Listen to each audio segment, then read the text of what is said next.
Hey everybody, how's everybody doing today? Happy New Year. Welcome to 2021 and my Sunday live stream where we talk about photography and I do my best to answer any questions you might have about Olympus cameras or photography in general, and also talk about what's new, what's going on maybe in the photography industry or with each other. This is really turned into a wonderful community, and I think it's one of the best things that's happened in 2020. So let's look forward to an even better 2021. I look forward to meeting many new people and to getting to know a lot of you better as I can. Just to name one person in particular, David Crooks, I met in 2020. He's heads our local photography club, and that's been really one of the best things that happened to me in 2020 is joining a local photography club. So if you have one in your area, you can check, in the US anyway, you can check meetup.com and search for photography clubs, and you'll probably find one not far from you. And it's really one of the best experiences I've had in 2020 is joining a club and meeting new people and photographers. And, just yesterday, I went out with someone I met from the photography club. He's relatively new to photography. He bought a Sony, but I'll forgive him for that. But we went on a photo walk. He said, I'd like to go on a photo walk with you, and maybe you can teach me some things. I said, well, what are you looking to do with your photography? And he named everything. He said, well, I want to do macro, and then I want to do landscape, and then street photography, everything. And I was like, wow, okay. Because I was trying to plan out where to go for a photo walk, and I would sort of, find a place that would be conducive to that kind of photography. But we decided to go to just a local park here, Lake Fairfax Park. And, it was great getting to know Praveen. He's here, actually. I saw him. Hi, Praveen. How are you? His username there is SAG of course, Ellie's here. You can't see her. She's a little bit off screen. Oh, here you are. I know, baby. I know. You want a treat again, don't you? Huh? You want this? This what you want? Ooh. Okay, sit down. Sit. Sit. Ellie, sit. Go to bed. Good girl. See how long that lasts. I might have to put her out again, but I did load up on my allergy medicine, so I should be fine for at least an hour, but I don't know about the stream. She can be really intrusive, messing up my mental train of thought, because I don't even know what I'm talking about now. Oh, yeah. So I went on a photo walk yesterday to Lake Fairfax with Praveen, and he was really kind. Sent me a wonderful message after the walk, and about how grateful he was, how much he learned, and all of that. So that's one of the reasons I do this. Is it's so rewarding to see younger generations, because he's like half my age, right? Literally get into photography and not just get into this, not just get into the gear or maybe just using their cell phone and doing it for the social media aspect. They really want to learn photography, and that's always that just warmed my heart, to see that. So we'll do it again sometime. All right, Ellie, this is the last one. It's the last one. Sit down. Oh, your feet are all muddy. Now my jeans are all muddy. All right, go to bed. So that was a great experience. And if you go to my Instagram, I have 5 or 6 pictures I put up. I think all but one of them were straight out of camera images that I took from the photo walk. And what was interesting though is I saw he was when we started the walk, it was interesting. He was shooting in full manual and was asking about questions about exposure and everything. And I said, wow, let's not start there. Why make photography hard? It can be very frustrating when you're when you're not familiar with seeing light and composition and everything. and you're just starting out, I don't recommend you start in full manual. So we got into aperture priority, and then I showed them how to use the exposure comp to adjust for the exposure rather than trying to do it manually with ISO, shutter, aperture, all of that stuff. And then also he came to the realization that you don't need a super fast like f1.4 lens to get bokeh, right? Because we were shooting kit lenses at f5.6, and he was actually surprised how much bokeh he could get out of it when you kind of understand how depth of field works. So it's just little things that I think a lot of us take for granted now as more experienced photographers, to use these techniques, basic ones, exposure comp, how to create depth of field, and then not shoot in full manual unless you really need to. I generally for me, full manual, I shoot when I'm using flash, right? Because you have complete control over the lighting. So you use a manual exposure to adjust the ambient light so that the flash is the primary light. And but that's when I generally use manual. So oh my God, seriously, I don't have any more. Look, that's it. Go to bed. I haven't walked her yet today, so she's a little bit hyper. I shouldn't have said that word either. When I say W-A-L-K or O-U-T or... What is it? Get down. That's enough. Go to bed. The more I push her away, the harder she tries to come into my space. So anyhow, that's what I've been up to, at least in the last 24 hours. And it really gave me, like I said, when I look back at 2020, I know there was, it was very hard for a lot of people, but I think a lot of good things happened as well, that we can remember and say, in no other year would these good things happen, were it not for the bad things that happened. So I really attribute a lot of the good things that happened in 2020 because of the problems that we had and overcoming them. So that's why I'm really excited about starting 2021, because what doesn't kill you only makes you stronger, as they say, right?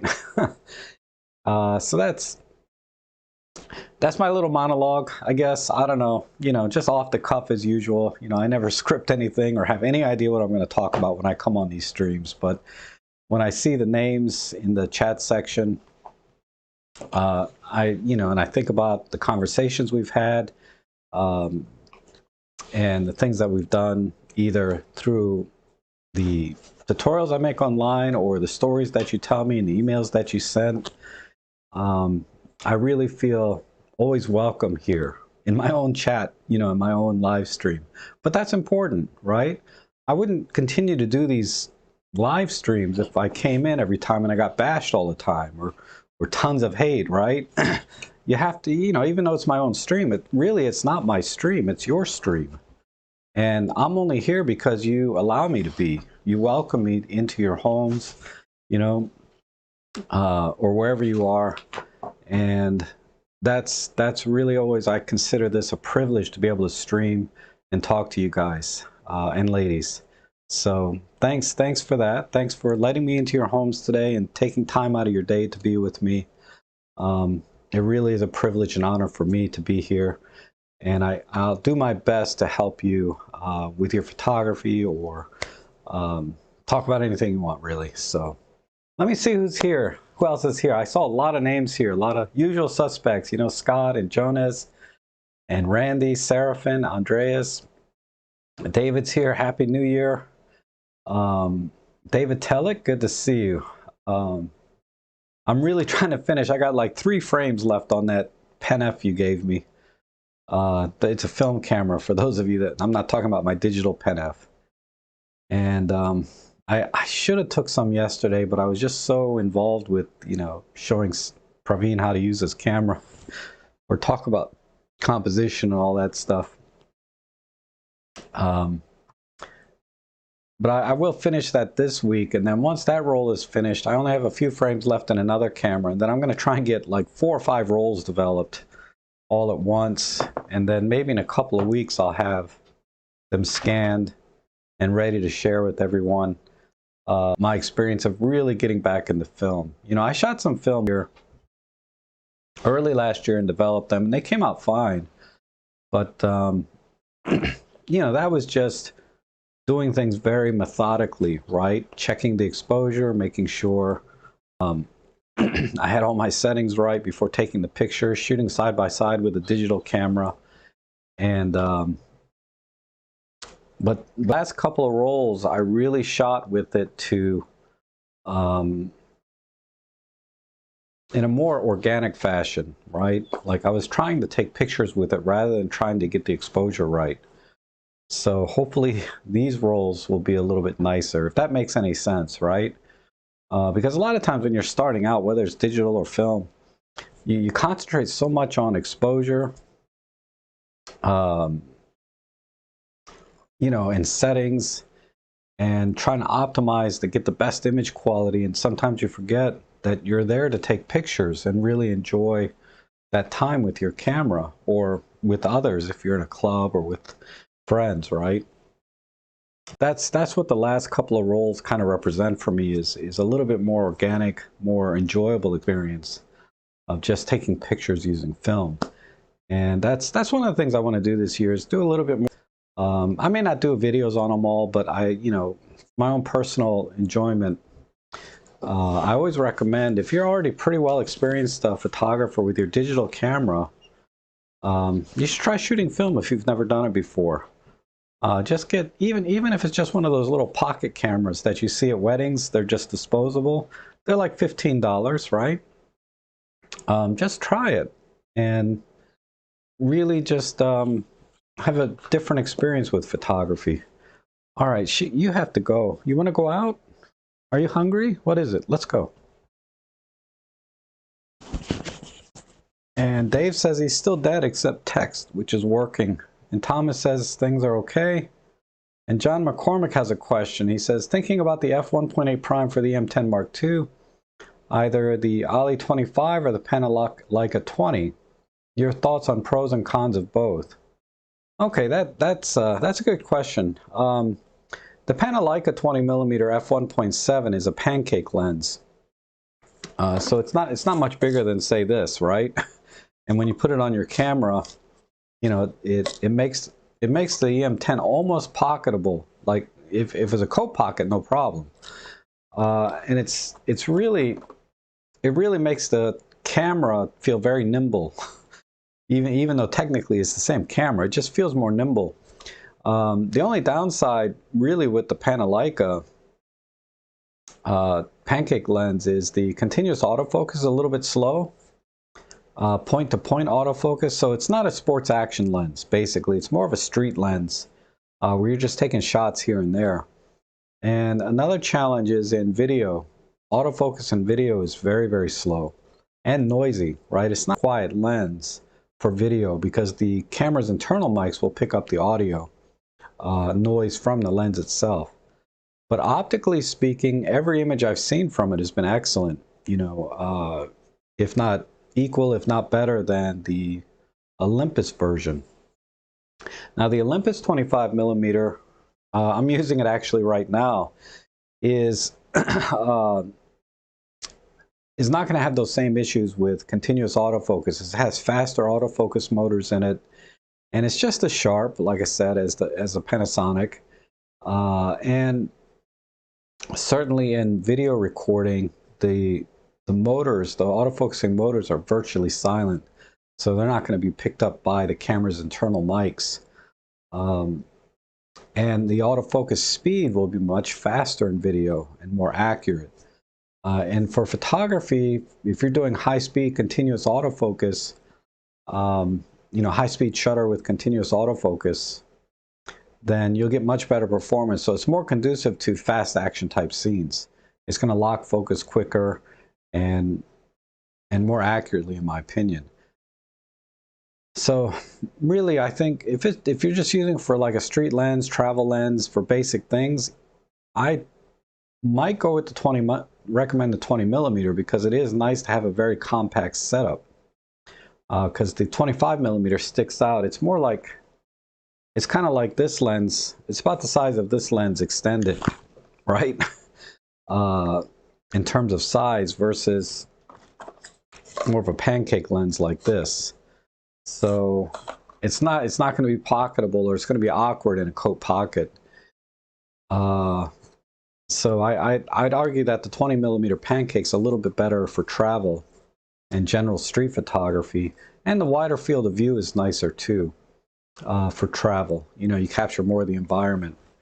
So that's what I think about those two lenses. I've thought about getting the 20 millimeter pancake just because of the pancake size for street photography. But another lens you might want to consider is the 14 millimeter f2.8 from Panasonic. It'll get you even wider, and you don't lose too much speed. You lose a stop, or a stop and a third. But a lot of people like that lens too. Or it might be a 2.5, 14 millimeter 2.5, but it's a pancake lens just like the 20. And let's see. Speaking of shooting modes, what are the reasons and/or situation advantages of shooting in P mode for pro? Yeah. I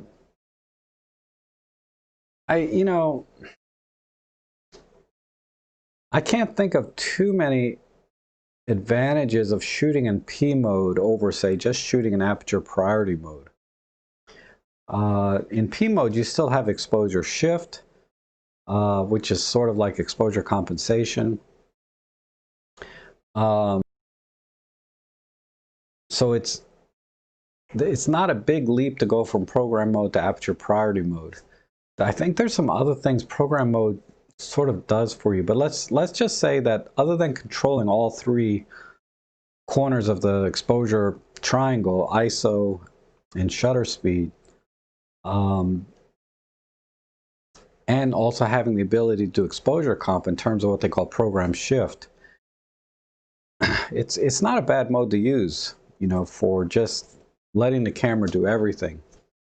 The only disadvantage really to using program mode is in situations where you know you want a wider aperture or a smaller aperture, or situations where you know you want faster shutter speed or slower shutter speed, right? So if you want to control, but I didn't care for the size and weight on my EM10.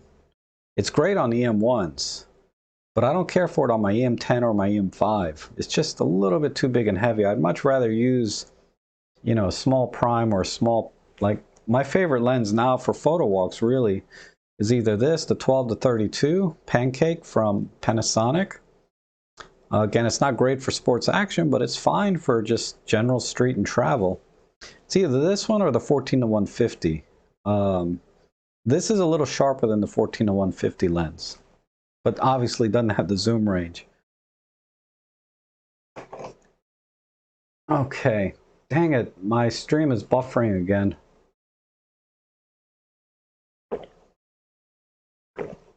I'm not sure what's causing that. Let me disconnect some. What can I disconnect? I could disconnect like the dozen Amazon and security camera devices I have. I'm all wired. I might have to go to a wired solution. Oh, okay. I hope you guys can see and hear me now.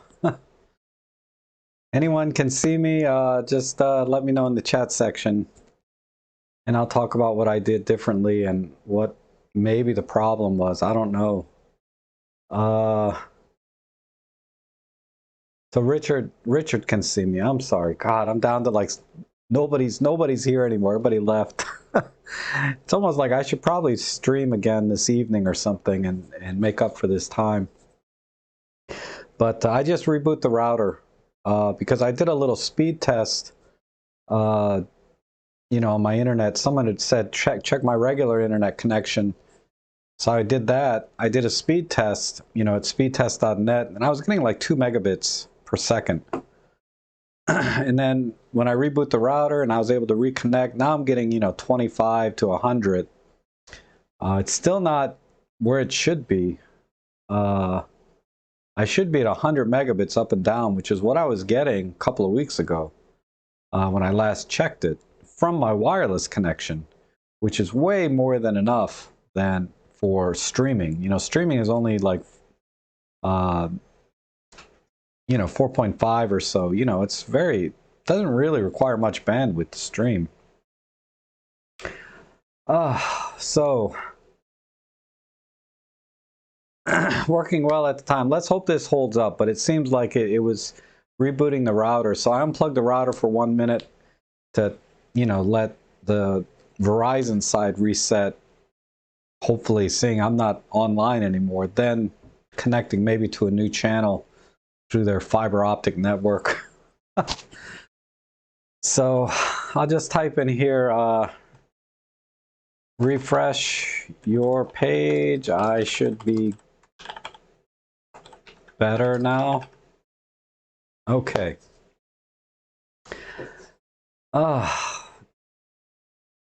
Yeah, 2 megabits, right? Isn't that funny? That's pretty sad. And my ping was like, 80 or some, whatever that figure is. It should be reading like less than 10 for a ping number. I was getting like 80 something on the ping. So it was definitely a problem. Yeah, turning it off and on again, right? SC70, just a reboot. That usually works, but it didn't work in this case because I did reboot the machine the first time, and when I came back on, it didn't make any difference.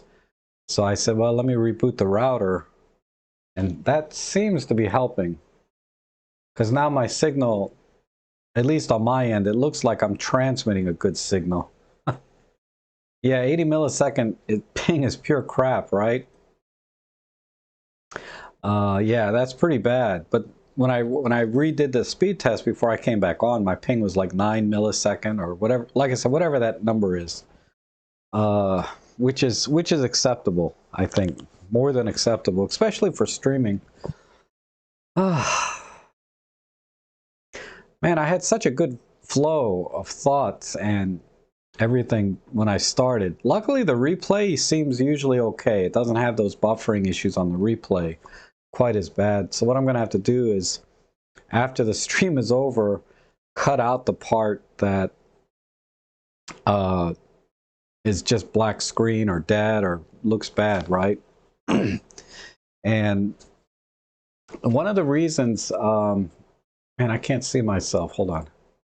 One of the reasons I put the chat window up in this corner here on the right side or left side, depending, I don't know which way I'm looking at it, is whatchamacallit,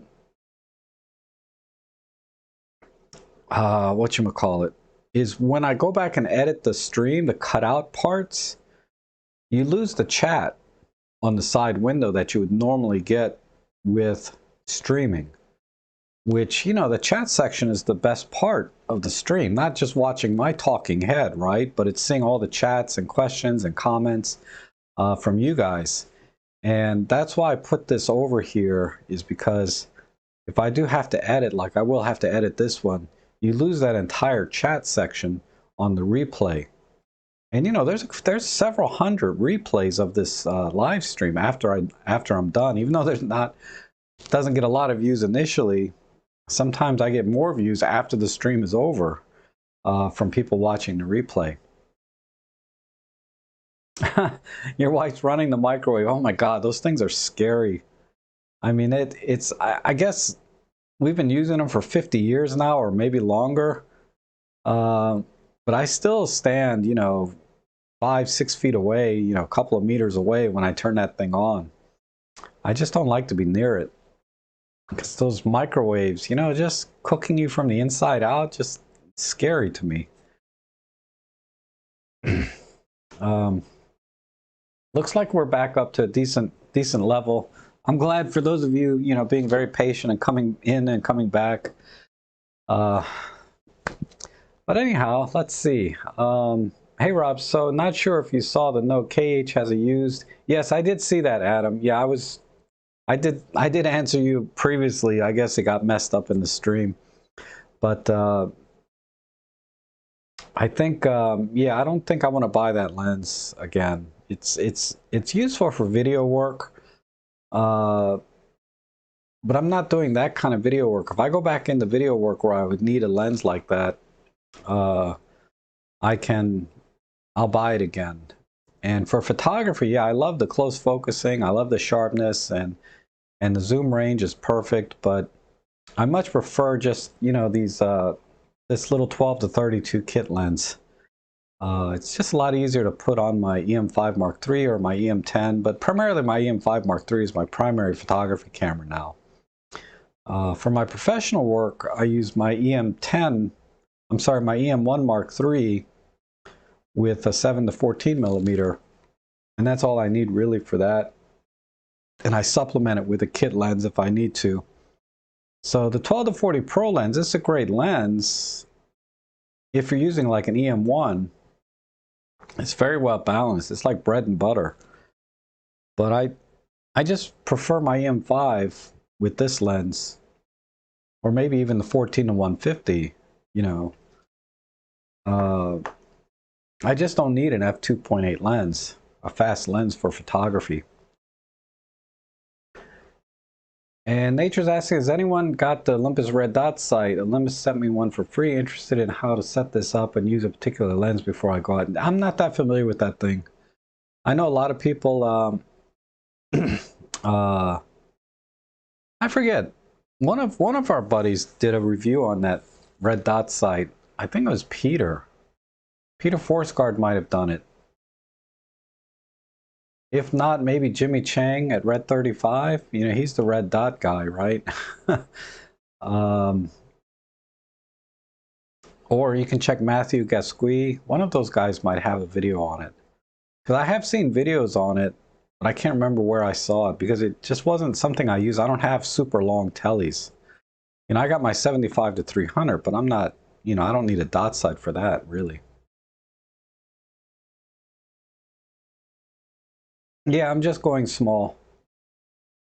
Like I said, if I need it for something professional, you know, then I'll buy it. But I don't have any need for it right now professionally. It was nice for the few portrait sessions I've done with family and things. It was nice for that. But even then, this past Christmas, I just used the my 17 millimeter f1.8 for indoor flash photography for the, you know, the family portrait where we all get together and take a picture every Christmas. Um, that was good enough, you know. Yeah, Johannes, the 75-300, it's okay. You know, you need good light to make that lens really shine. And yeah, it's not super fast, but it works. Oh, and let me see if I can show Dave's. I can't show it. Maybe I can cut and paste it.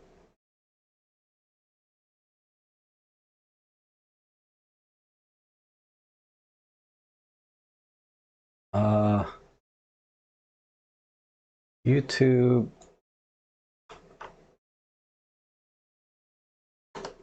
So who was that? That was for Nature with Music. I don't know if that link works though. Let me try. No, that link doesn't work. But I'm sure there's something online for that. I'm sorry, Nature. I don't have a good answer for you. And Scott Mumford said, was going to order the Godox X1TO, but looks like there is a new offering, the Godox XT20. Any thoughts? Uh, yeah, the only difference is the XT2 has the buttons on top for the individual, I think, channels or groups.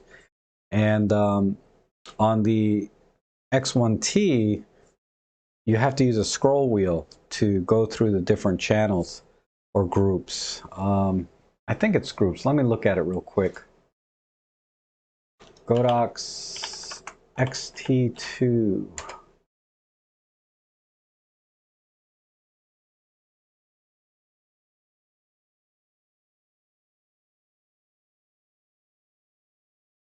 Yeah, this thing here. So you see how the buttons are on top here, and then on the back of the you don't have there's no scroll wheel. So it's I think functionally it's a little bit easier to use than the X1T, and it's about the same price. So I would just get this instead, just for the sake of being more, easier to use, right? So like if you're using multiple flashes and stuff, but it's definitely easier to use. And I see some Bluetooth thing here. Looks like it might have some additional functionality too. So yeah, definitely go for it. Here's the X1. X1R. What is that? Is this? That's nothing like what I have. It's an X1T. X1T. Yeah, this one. Okay, so it's $15, $14 cheaper, but when you look at the back, you see a scroll wheel right here. So you have to kind of scroll through everything, through the menu, for the menus, and to get to the different channels or groups, not channels, but different groups. So if you're using multiple flashes, it's a lot easier using the X2T. If you're using a single flash, it's still easier to, I think, navigate things. And like I said, it looked like there was some additional functionality with Bluetooth because there's a little Bluetooth icon on there. I'm not that familiar with that other trigger. So I would definitely get the newer one, even though it costs a little more. But that said, if you want to save 14 bucks, you can get this one and you'll be fine.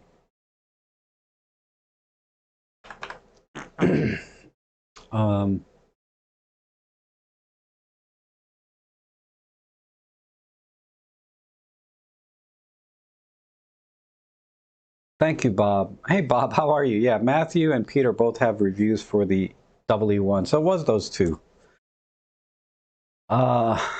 Stream is working flawlessly. Yeah, so it took a reboot of the router, basically, right?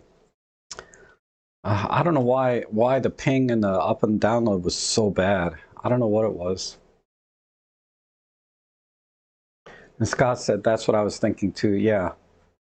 Yeah, it's only a little more. I mean, if it was $100 more, I'd say no, get the X1T. But for $14, I think it's worth squeezing a few extra pennies for that one, right? Just to get whatever additional functionality they're going to have with it. I don't know what the Bluetooth is all about. Maybe you can control the trigger with your phone, right? With a phone app. I don't know. Maybe it has all kinds of new things on it. And Brana, Happy New Year. Thanks for checking in. You kind of came in after all the problems. I was having like 20 minutes of problems with the stream, and it took me rebooting the frickin' router to get it work. Hold on. Let me see if I can show. I don't know what Richard Francis is trying to share here. Let me try this. See what that goes to. Nope. Nothing. Okay. I don't know why the links don't work when someone else posts them. Macroverse, hello. How are you? Good to see you. Let's see. Looks like my connection is good, and most of you are back. I appreciate that. I'm sorry about the trouble. Maybe I should just reboot my router every time before I start a stream, just to be safe. I don't know why. That might explain why some of my security cameras were having issues too. Yeah, Richard said it should have been a link for the E1 review. Let me see if I can find it real quick.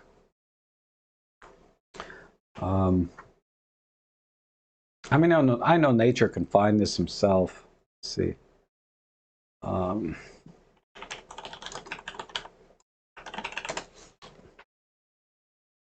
Yeah, there's one from Matthew Gasqui, and one from Peter. So we'll do copy link. There's that one, and then here's one from Peter.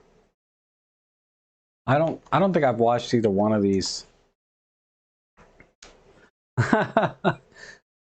No, it's back down to room temperature now. And Ellie's being so good. She just needed to calm down a bit. I shouldn't have said her name. She's gonna wake up now and bother me, but she's sleeping down down under my desk now. Yep, there you go, nature. And I was by Mike Lane, FRPS. It was by Mike Lane. Oh, okay. That's a different one.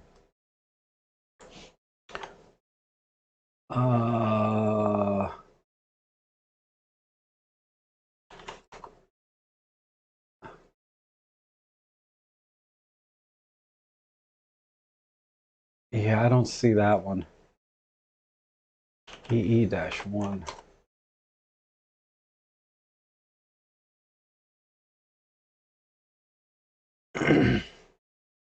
No, I don't see that one there.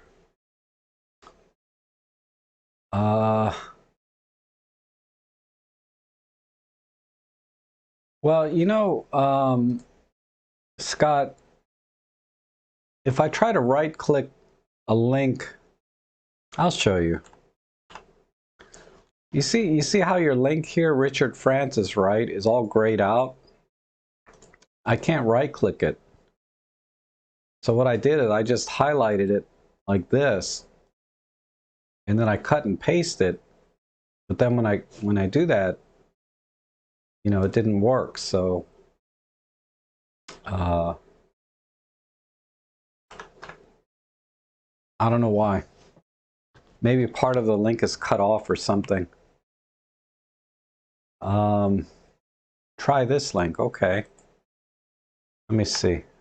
Oops. Let me try this link from David here. That doesn't work either for some reason. Let me refresh. Oh, why isn't there a refresh here? I'll just F5 it. Yeah, it doesn't work either. So, don't know what to say. Fellow Royal Photographic Society. Yeah, computers, gotta love them. Man, it's a lot of work for something. Let me try one more time.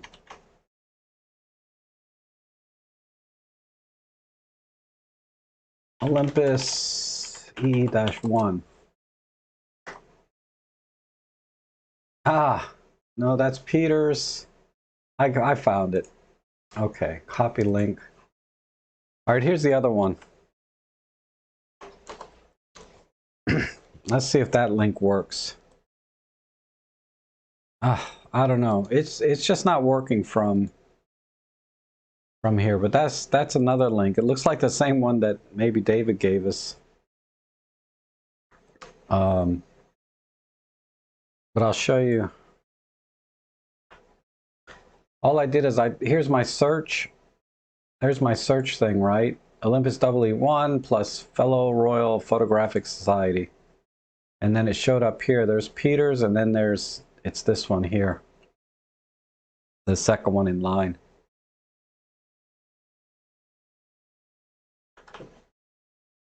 Okay.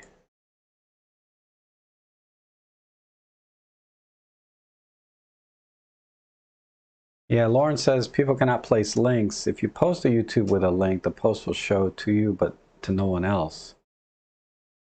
I see. But when I post a link, it should show, right? Because I'm the one actually streaming. I think you guys can see the link if I post it. It's always worked before. All right, man, let's what is it? Oh man, it's 11:14. So I'm gonna. It sucked. I lost so much time there. In the middle, and I left my phone out Yeah, definitely check those out. Since you're gonna get it or you have it now, nature, might as well learn how to use it, right? I have like a generic one that I bought and I broke it before I even got the chance to use it. So I need to try and fix it. I just pulled a screw out and I can't get it back in because I didn't know how to adjust it and I accidentally pulled the screw all the way out. Oh, admins can post, but viewers cannot. I see. Okay. Well, it looks like the stream has been running pretty smoothly, at least up to this point, which is good. So, uh, man, man, I hate that little gap there. It's just so disruptive to my train of thought. I'm not very, sometimes when you're on, and you can kind of just go with the flow. And then other times, when something like that happens, it's hard to kind of get back into the rhythm of talking about photography and all the great things that have been going on. Allie's not even half as distracting as having an internet problem, isn't it? The flames cleared it. Hey Dave, how are you? And John Yutze is here. Awesome. Use flames to unfreeze it. Verana, hi. Just got a hand on Olympus Mzuiko 100 to 400. We'll try that later. Awesome. I know someone in one of my Instagram messages asked me about the 100 to 400 on the EM10 Mark II. And, my concern is I'm curious if anyone here has an EM10 Mark II and the 100 to 400, how that lens is working on that camera. Because I see updates, firmware updates for, the newer cameras to work with that lens a little better. Particularly the image stabilization, and also they added some focus stacking ability with the 100 to 400. But I don't see any firmware updates for the M10 Mark II for that lens. So I'm wondering if the image stabilization is not going to be quite as robust on an EM10 Mark II, in which case you'll have to revert back to keeping your shutter speeds up when you use that lens on an EM10 Mark II. So I don't know if anyone has an EM10 Mark II in that lens. I'd really love to hear your feedback on that, because maybe I'll post something in the community forum about it, because it's kind of a gray area for me. How does the EM10 Mark II work with that lens? Because the way the image stabilization works now is it kind of uses 3 axes in the lens and it uses 2 of the axes in the camera, or vice versa. It's some combination of IBIS, in-camera IBIS, and lens IBIS working together, but it's not full-on 5 axis plus the lens axis. And I think in some cases it may pick one. It may pick the lens only, or it may pick the body only. But the firmware updates that I saw seem to imply that the IBIS will work together between in-camera and the lens to some capacity, not full capacity, but to some capacity to improve overall image stabilization. And I don't think that's the case with an EM10 Mark II. Just extrapolating from the fact that I don't see any firmware updates for the 100 to 400 in that camera.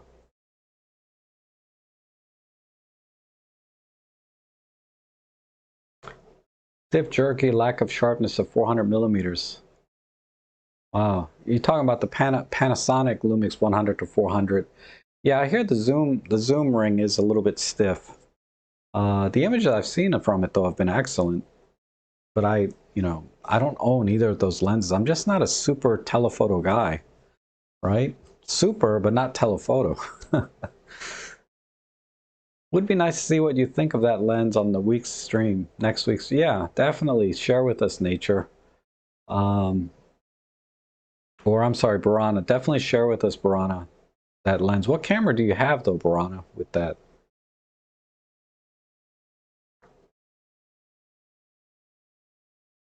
Yeah, it is surprising that a Panasonic Leica lens would come out with kind of a stiff zoom.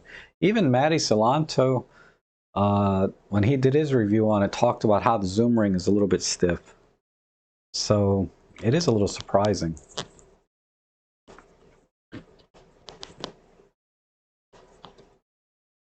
I don't know about optical image quality though. I haven't really heard too much of a problem with that. Usually I just hear good things. And that's one of the things, you know, I can only extrapolate from what I've seen on reviews and from feedback from viewers in my forums and things about lenses that I don't own, you know. And when I do reviews online of lenses and things, it's always of the lenses that I actually own and use.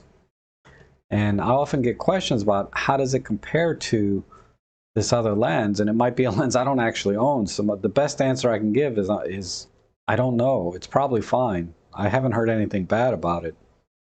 The only lens I've heard negative reviews about really is like the older Olympus 17mm f2.8.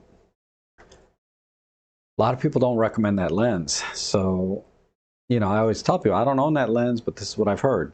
You know, I can't say from personal experience.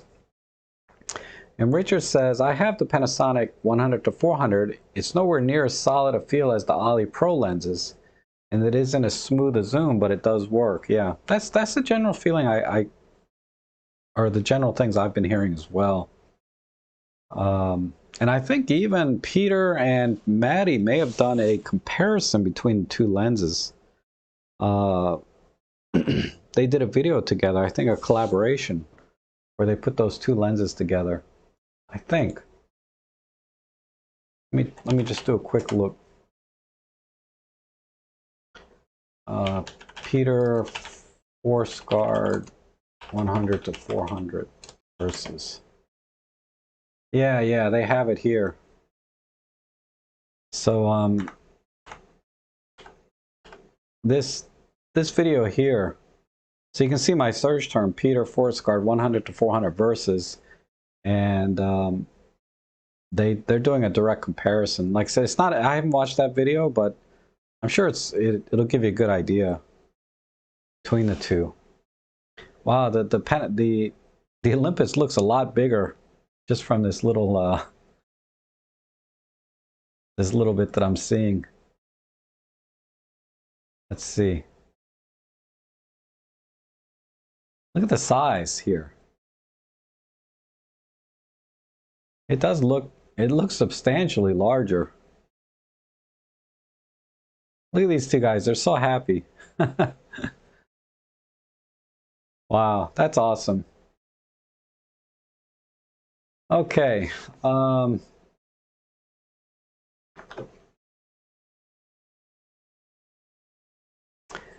And Nature says, I am sitting on the fence with regard to the 150-400 with a 1.25. No imports in the UK at the moment. Yikes. And then Dave says, I know you're a busy guy, but did you get a chance to check out Simon Baxter's YouTube channel? His photos are so good. I did. I did check out Simon. He's really good. And I was getting such a strong Thomas Heaton vibe from his channel, because I was like looking at some of the pictures and I was like, I've seen that tree before. I mean, in the back of my mind, I feel like I've seen that tree before. And I know all trees can kind of look alike, but it was so similar. And sure enough, I'm pretty sure Thomas Heaton took a picture of that same tree. So they must be within earshot of each other, because I was watching another video by Simon Baxter where he said he was out with his friend Thomas, and I assume he meant Thomas Heaton. Even though I didn't watch that video all the way through, I didn't see Thomas Heaton in the video, but it sure looked like him in the thumbnail. You know.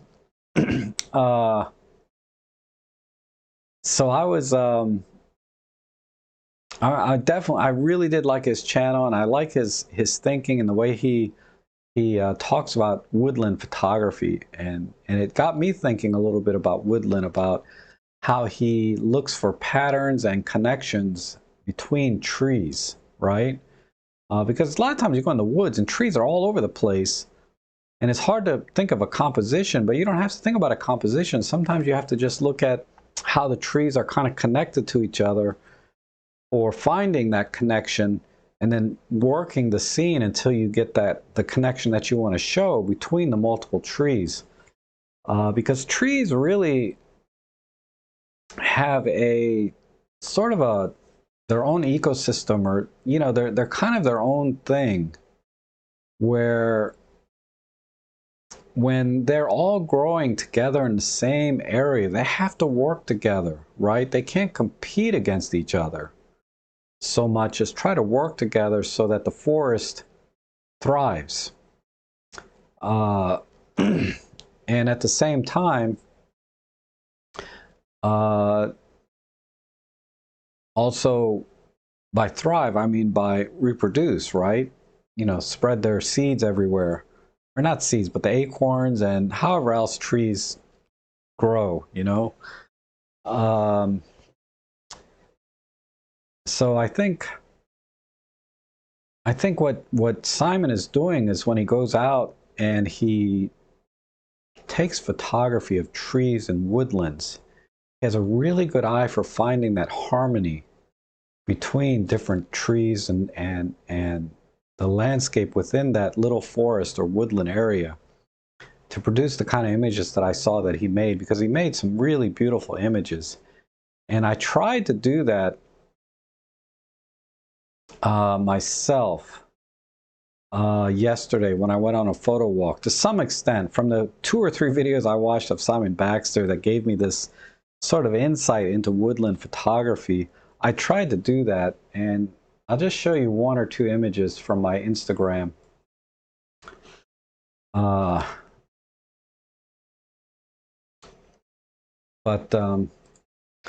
Here's one with the 3 trees on a hill, and there's some other trees kind of cut down around it. I was kind of going for the starburst sun effect here. So this is not a good example.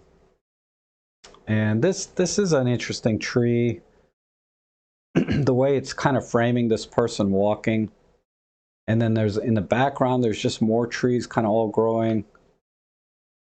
So not a good example. Let me see. I thought this is a fairly good example, I think, of what I kind of learned by watching Simon Baxter, was trying to find some kind of harmony. And I really liked how all of these trees, are kind of bare and very white. And then the grass below, I just thought this was nice. I felt like there was some harmony here between the trees, like the evergreens that still have leaves, and the trees that are bare, and then the browned out grass, so we know it's winter by additional cues, right?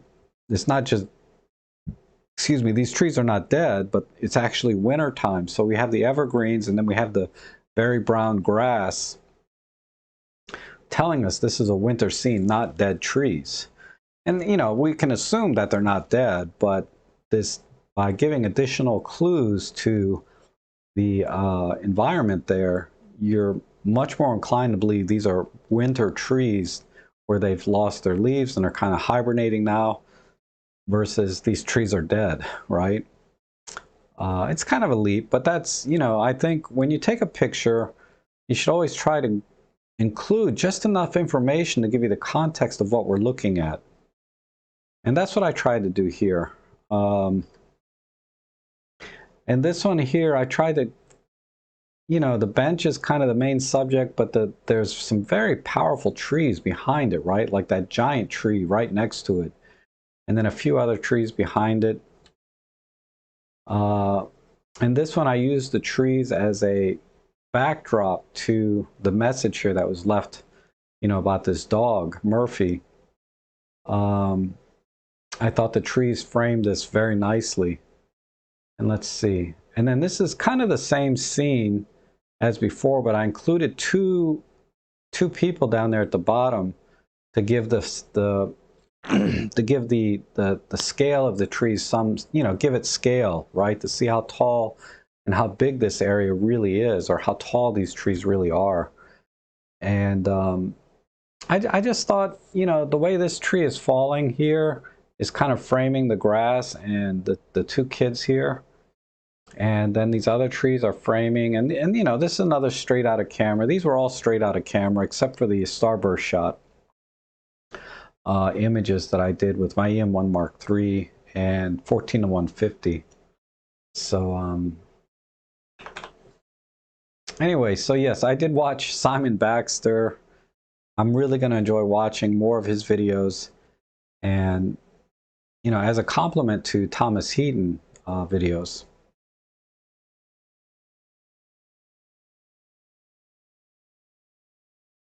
And Dave says, you obviously get Simon. Yeah, I get it. I get where he's coming from.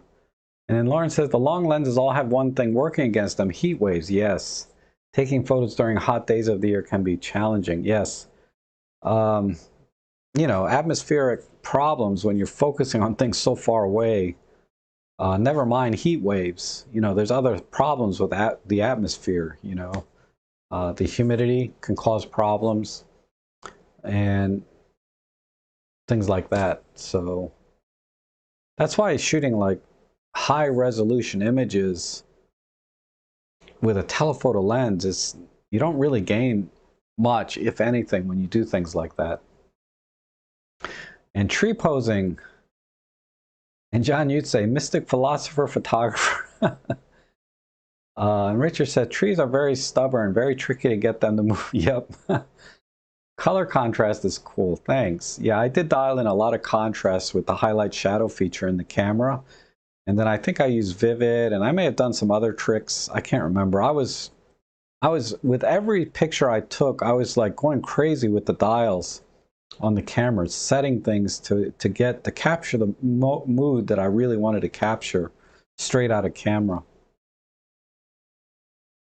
Branching out into new genres, that's right. And Richard says, I twigged what you did there, Bob.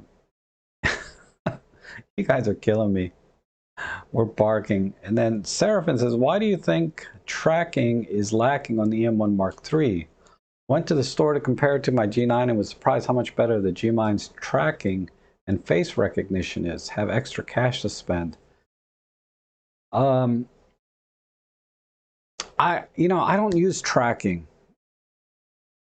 I don't know if that's because it's never been any good ever on any camera I've ever owned, so I've just learned to do without.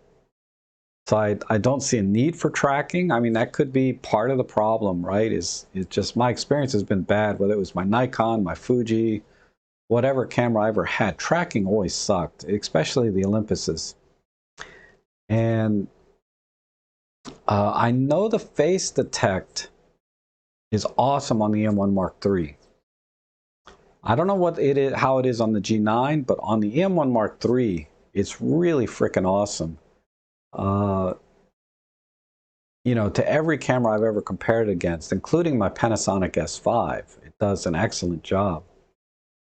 That's a little different than tracking a subject, right? Face detect should be very good. So if you're worried about face detect, I wouldn't worry about it on the M1 Mark III. It is a problem on the M5 Mark III, the M1 Mark II, you know, every other camera by Olympus. Face detect is good for up to about 3 to 6 meters, depending on the lens you use. But it's nowhere near as good as the M1 Mark III.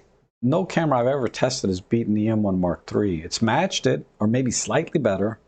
But generally speaking, M1 Mark III is up there with every camera I've ever compared it against.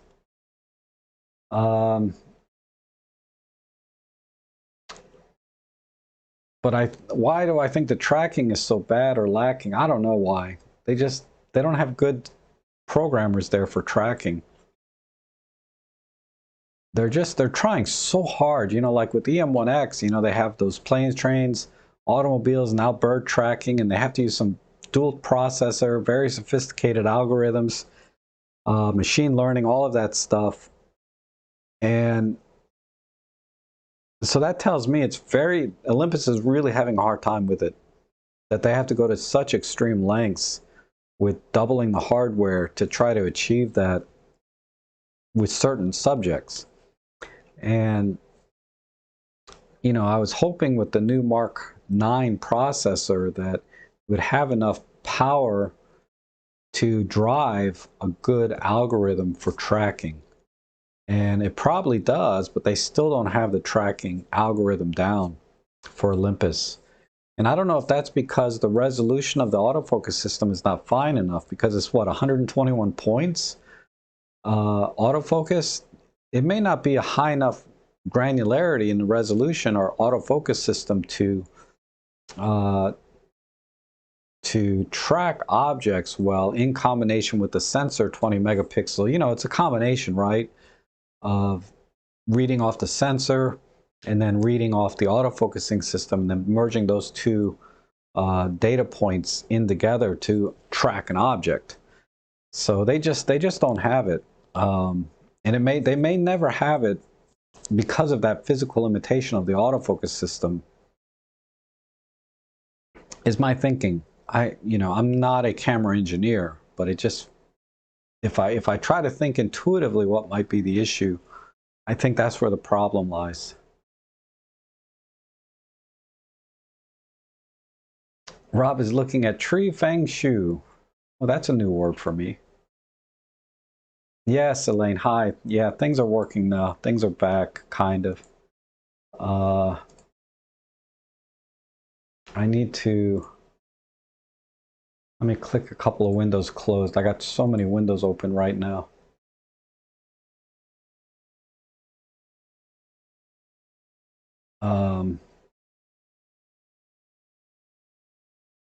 Whoops. That's better. All right, so let's see. So Elaine's back. Good to see you. And trees and water always look good. Yes, I agree. And Mad Peter Iverson is really good. I've never heard of him either. Let me do a quick search on him. Videos.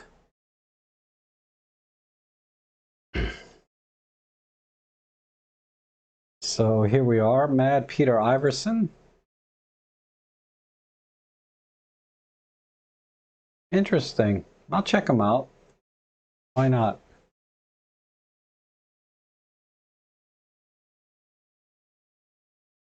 Travels from USA, UK, Norway. Awesome.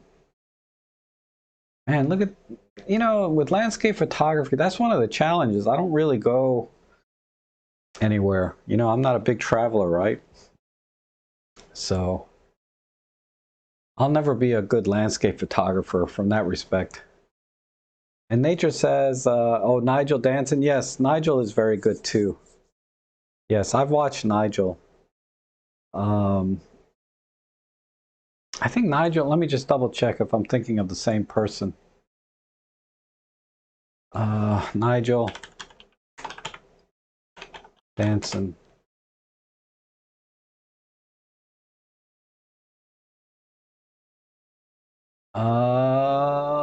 No, I'm thinking of someone else.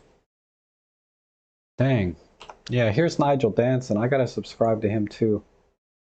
I don't know why I'm subscribing. I'm not a landscape guy. I like watching Thomas and now Simon. I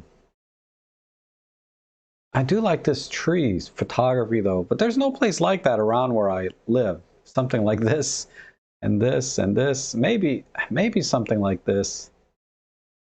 I have to watch these guys. I'll do my own video of my attempt to do landscape photography, maybe.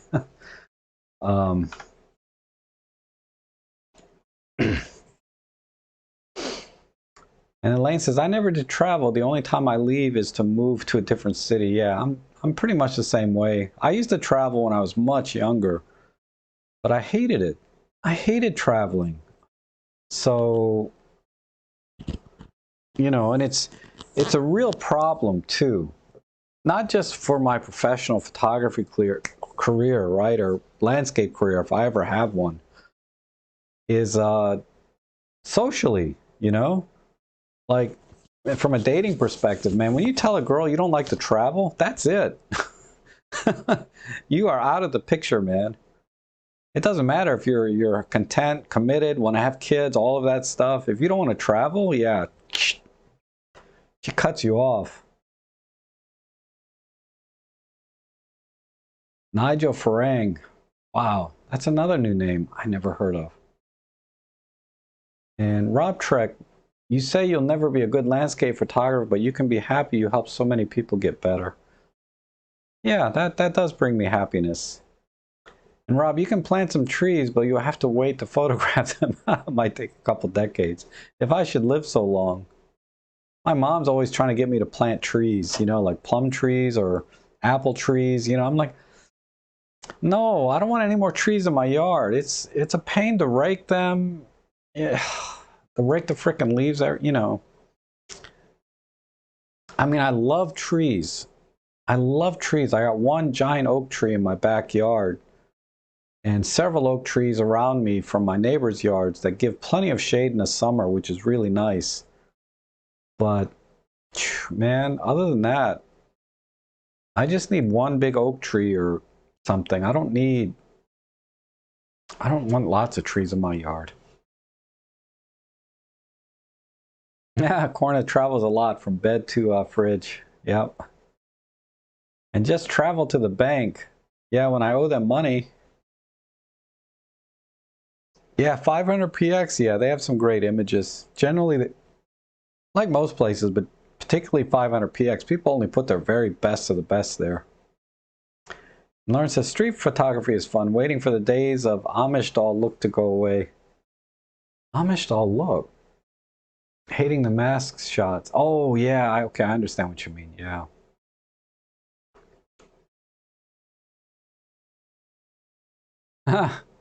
Nigel Farang is an ex-city banker who talks a lot. Okay.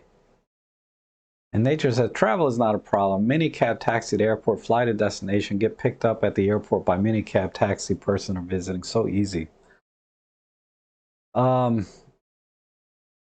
Yeah, the logistics of traveling is not really a big issue, right? You drive to the airport. I park in the long-term parking, like $5, $6 a day or whatever. It's the destination, you know? It's when well, partially and actually the destination's fine. It is the travel part. It's not the logistics of getting to the plane and getting off the plane. Although that's not a lot of fun either with all the frickin' X-ray and whatever else they do now. You know, the flight itself is not comfortable. And it's just, I'm a white knuckle flyer. You know, I just get in there and I'm like, I can't wait till this thing lands safely. Because every time I get on a plane, I'm like, this could be it. This could be my last flight. Ever since that song from Alanis Morissette, you know, isn't it ironic? You know, and she talks about that guy getting on the plane and it's about to crash, and he says, "Isn't this nice?" You know, that would be me, right? Now that said, back in the late 90s, I did travel a lot by plane. And I used to go from here to Florida, California. You know, I used to travel a lot back then. I mean, seriously, I'd be on a plane 2-3 times a month, which is a lot, you know, for me. I know that's normal for some people, business travelers and stuff, but I used to travel a lot. And then I did one international flight to a few different countries, particularly in the East, right? Malaysia, Hong Kong. I hated it. I mean, I was happy when I got there to some extent. It was kind of nice visiting other countries. But there were so many challenges that, you know, it's like if I lived there, it would probably be okay. But as a visitor, I had a lot of problems, you know, because I didn't speak the language. So there's a lot of language barriers. And then there was, the food was delicious, but then there was the after party with the bathroom because of all the food. The food was so good, but man, you paid for it later. Let me tell you. And the bathrooms there are not like what I'm used to here. You know, it's like a hole in the floor with 2 stones. And you gotta balance yourself on these 2 rocks and try and go. And then toilet paper is like gold. You know, if you find toilet paper, man, don't let go of it. It's like, I just couldn't believe it. I was in a mall in Kuala Lumpur. I don't know if Robin is here. I was in a mall in Kuala Lumpur. I don't know if it's still like this, but I wanted to go use the restroom, and I get there, and there's guys out front selling toilet paper. Because there's no toilet paper in the bathroom. And then when you go in the bathroom, like I said, it's like this hole in the floor with a couple of stones. It just, you know, that bothered me. That and some, you know, there's a lot of things that just I could not get around. Mentally, it was too stressful in that respect. You know, the differences. So, you know, I think the UK might be fine. I'll probably love going there and the whole European kind of triangle over there. But these other countries, man, some of them are hard. Yes, the edit stream in about 15 minutes. And you spent $5 grand cutting down trees that were going into the neighbors' yards. Yeah, it's not cheap to cut a tree down. I know that. Alanis Morissette scared many men. I love her music, though. I love Alanis Morissette. And just draw a circle of around 150 miles and drive somewhere neat. The distance is not too far to have a great day and return home and feed Ellie. You know, definitely, I would bring Ellie with me, though. If I'm going to drive more than 100 miles, I'm going to bring her with me and spend the night. I just don't have the energy to travel that far and come back the same day. I can get there, have a good time, but I'm not going to have the energy to come back if it's more than 100 miles. Oh, Andreas, you know, I've thought about that, taking a train through the US. I don't know if I can take Ellie with me. I'll have to look into that part of it. But yeah, going by train would be really a fun trip. I did look one time, a couple of years ago, about taking a train across the United States. Because you can sit in your train car, take a few pictures, then they stop time to time, you get out, you take some more pictures, maybe spend a few days there and then get back on the train. They have these passes where you pay one price and you can take the train all the way across the country, if I remember correctly. And that to me was very exciting, but I have Ellie with me, so that's my challenge, is I don't have anybody that can look after her.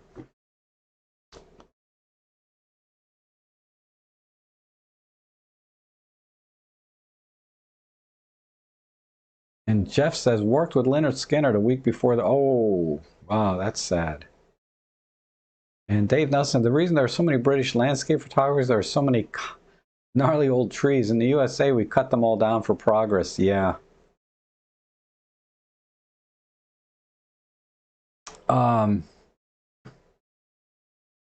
is one thing about the United States. I mean, besides being a relatively new country, you know, a couple hundred years, right?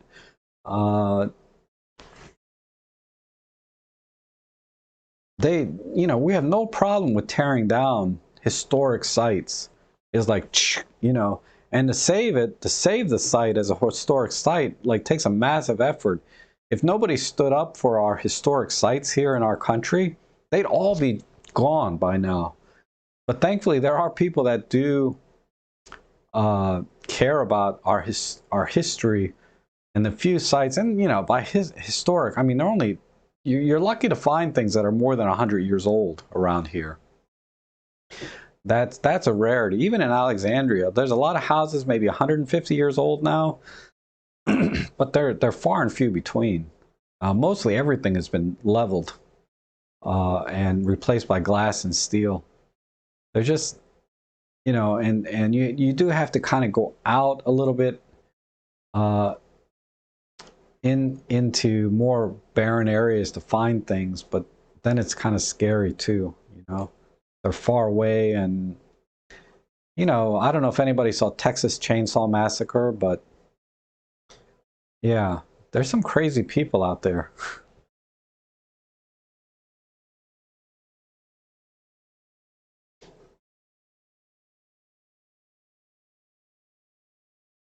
Yeah, I agree, Lauren. People aren't flying anywhere soon.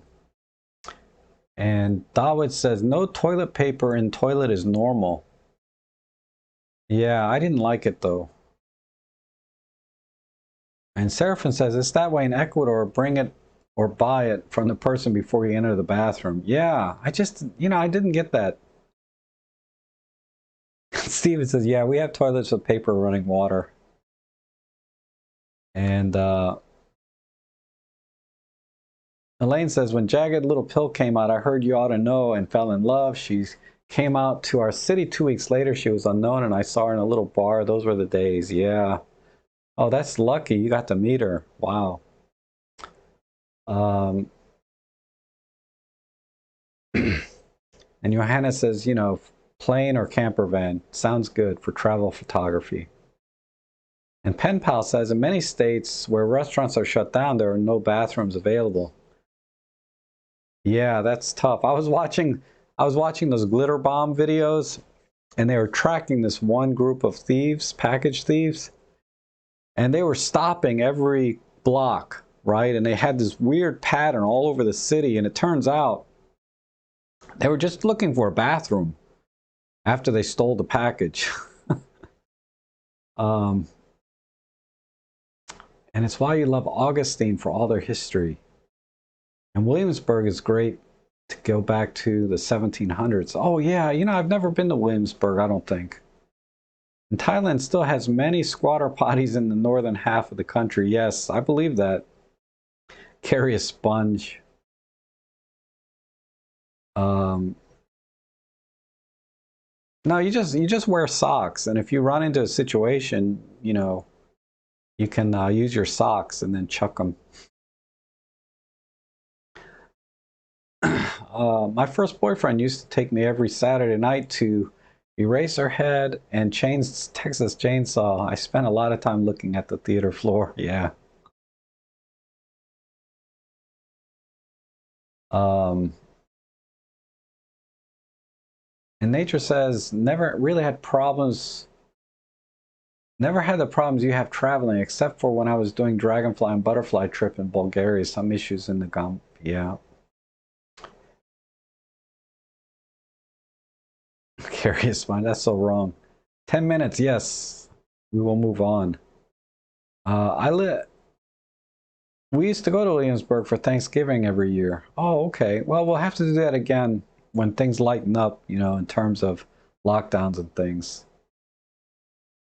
And I live a mile away from Old Mission Church on 1771. We have some old buildings. Most every grand hotels built in the old days got leveled by way of fire. This happened in San Luis. Oh, that's true. Yeah, just natural disasters in California, man. Forget it. California, you got fires, floods, earthquakes. I'm surprised anything's, left from the old days. Be like a Roman oatmeal time back in 10. Okay, Lauren, yeah, I think I'm going to call it here. And Dave says I submitted a